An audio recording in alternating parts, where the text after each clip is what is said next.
Over the past few hours, as details have emerged, the key question has been motive. Was this a random attack, or did the man armed with a hammer know his destination, know what he was doing? It appears he did. We are now hearing from our colleagues at NBC News that when he entered the house of the Pelosis here in San Francisco, he shouted, "Where is Nancy? Where is Nancy?" before then attacking the 82-year-old husband of the Speaker. Now, remember, Nancy Pelosi is the third most senior politician in America after the President and the Vice President. She is third in line. She wasn't at the House at the time. She is here in Washington, D.C., but more details are now emerging. Paul Pelosi, who's 82 years old, was in the House. It was 2:27 in the morning local time when the police were called.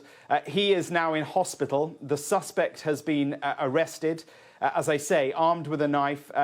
We're told that Paul Pelosi was attacked and has suffered facial injuries, but will make, we're told, a full recovery. Now, Nancy Pelosi, who, as I say, wasn't there, on her behalf, a statement has been released. It says the Speaker and her family are grateful to the first responders and medical professionals involved and request privacy at this time. We know, too, that President Biden has spoken to Mrs. Pelosi in a statement. The President is praying for Paul Pelosi and for Speaker Pelosi's whole family.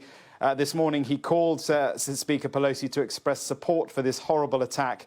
He is glad that Mr. Pelosi is expected to make a full recovery, but an extremely serious incident here. The FBI are leading the investigation. That suggests that this is much more than a random attack, part of what is a crime wave that San Francisco is experiencing now. The fact that there is federal involvement here, and also that the state police from their local field office are there as well. The Capitol Police, that is, from here in Washington, they too are there. Suggests that this is a targeted attack. We are expecting to hear more in the next 10 minutes or so.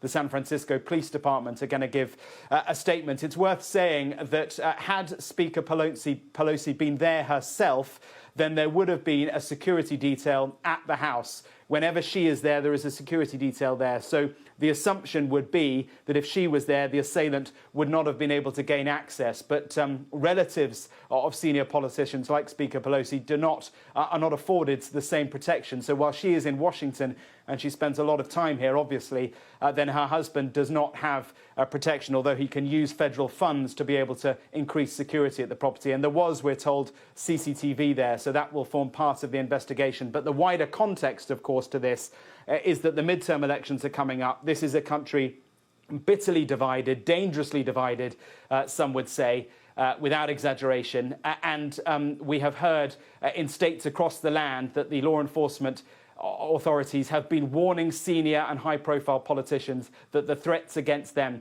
have increased. But this morning, as San Francisco wakes up, this is a shocking attack on the husband of the third most senior politician.